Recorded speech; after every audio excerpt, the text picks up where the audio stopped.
자, 이 FATF라는 곳에서 대체 어떤 돈을 자금 세탁하지 마라라고 말했는데 제가 갖고 왔냐라고 하면 바로 이 FATF에서 암호화폐 거래소한테 너희 굉장히 강력한 규제가 필요해 라고 이 FATF라는 국제기구가 전 세계 대상으로 얘기를 하게 됩니다. 즉 너희 국가 안에 있는 암호화폐 거래소 규제해라 라고 말을 권고를 하는 거죠. 그 주 내용이 뭐냐면 결국에는 지금 우리가 사용하고 있는 은행들처럼 누가 입금하고 누가 이체하고 어디로 이체하고 누가 송금을 수신받는지 정확히 확인할 수 있도록 하는 시스템을 구축한 곳만 거래소로 운영할 수 있도록 해라라고 말하는 겁니다. 다만 이제 모든 거래에 대해서 이렇게 하면 힘드니까 이제 1000불 이상 이죠. $1000 이상의 거래. 우리나라 돈으로 치면은 약 110만 원, 그러니까 약 100만 원 정도 이상의 거래에 대해서는 그걸 누가 주고 받는지 신원 확인 가능하도록 해라라는 게 바로 FATF의 권고 사항입니다. 지금 현재 같은 경우에는 암호화폐를 거래할 때 도저히 사람은 이제 쉽게 읽을 수 없는 복잡한 주소를 주고받게 돼요. 이거의 계좌번호의 역할을 하게 되는데 이것만 나와 있지 이게 누구 건지 같은 것들은 전혀 표기가 되어 있지 않습니다. 이게 장점이기도 하고 그럴 필요성이 있는 건데 이 FATF 같은 경우에는 이 모든 것들의 개인 신원 정보가 달려야 된다라고 하는 거예요. 100불 이상 거래를 하려면.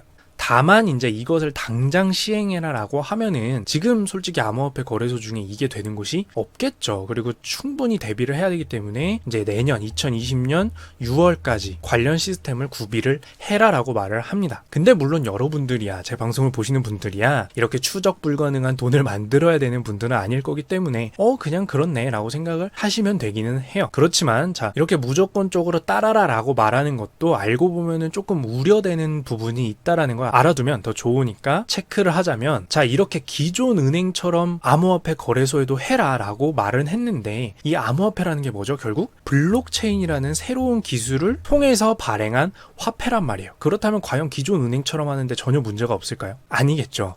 그래서 여러 가지 우려사항이 있는데 첫 번째로는 이 암호화폐 거래소라는 것도 결국에는 블록체인 세상에서는 하나의 지점에 불과합니다. 즉 이렇게 많은 사람들이 블록체인에서 블록체인 참여자로서 참여하고 있는데 암호화폐 거래소도 그중 하나일 뿐이에요. 여기에 결국에는 이 암호화폐 거래소가 전체 블록체인을 관리하는 사람이 절대 아닙니다. 그렇다는 얘기는 뭘까요? 암호화폐 거래소 밖에서 사람들끼리 블록체인 내에서 실컷 누군 것인지도 모르게 암호화폐가 이들끼리 막 거래가 되다가 마지막에 그냥 누군가가 이렇게 암호화폐 거래소가 가지고 있는 계좌번호죠. 그 지갑에다가 암호화폐를 땡그랑 하고서 입금을 시킵니다. 그러면은 그 이전까지의 거래한 기록에는 신원이 아무것도 없어요. A씨인지 B씨인지 박씨인지 이런 것들이 전혀 안 돼 있는 상황에서 마지막 입금이 암호화폐 거래소면 이 코인이 누구 건지 그 과거 기록을 암호화폐 거래소가 만들 수는 없습니다. 그렇기 때문에 암호화폐 거래소 입장에서는 억울하다는 거죠. 이게 누구 암호화폐인지 알 길이 어딨냐,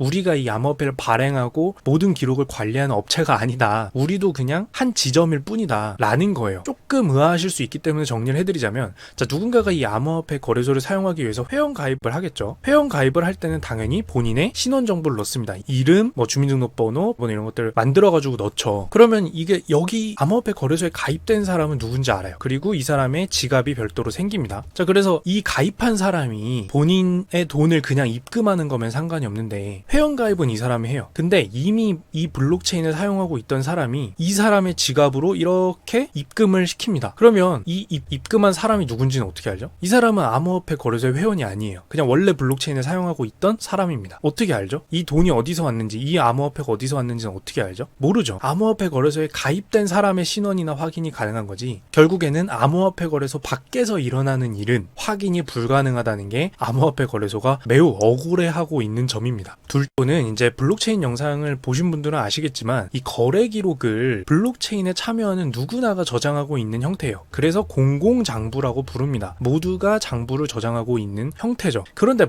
만약에 거래소 차원이 아니라 애초에 블록체인에서 신원정보, 개인정보를 저장하고서야 거래를 할 수 있도록 만들었다고 칠게요. 이 권고한 대로. 그럼 누가 누구고 어떤 지갑이 누구 건지가 다 조회가 되게 만들었다고 칠게요. 그러면 무슨 일이 일어날까요? 이 장부는 이 블록체인에 참여하는 모든 사람들이 저장하고 있기 때문에 나의 신원정보가 다른 모든 사람들의 공공장부에 저장이 된다라는 거예요. 내 지갑 안에 얼마가 들어있고 이 얼마를 가진 사람이 A인지 B인지 나인지 이런 것들이 전부 다른 사람의 컴퓨터에도 저장이 된다라는 겁니다. 쫙 퍼져 있겠죠. 물론 암호화는 하고 쉽게 읽을 수 없게는 만들겠지만 여러분들의 금융 정보를 포함한 개인 정보를 다른 사람들이 볼 수 있게 만드는 꼴이 되는 걸 수도 있습니다. 그렇기 때문에 공공장부라는 블록체인의 특징을 생각을 해보면 이렇게 개인정보를 남긴다라는 것 자체가 개인정보를 유출시키겠다라는 뜻이 되죠. 유포하는 거죠 거의. 근데 그러면 개인정보법 위반이겠죠. 개인정보를 담아서 다른 저장할 수 있도록 둔다라고 하면요. 쉽게 생각하면. 그래서 물론 이것도 이제 남은 시간 동안 의견을 받고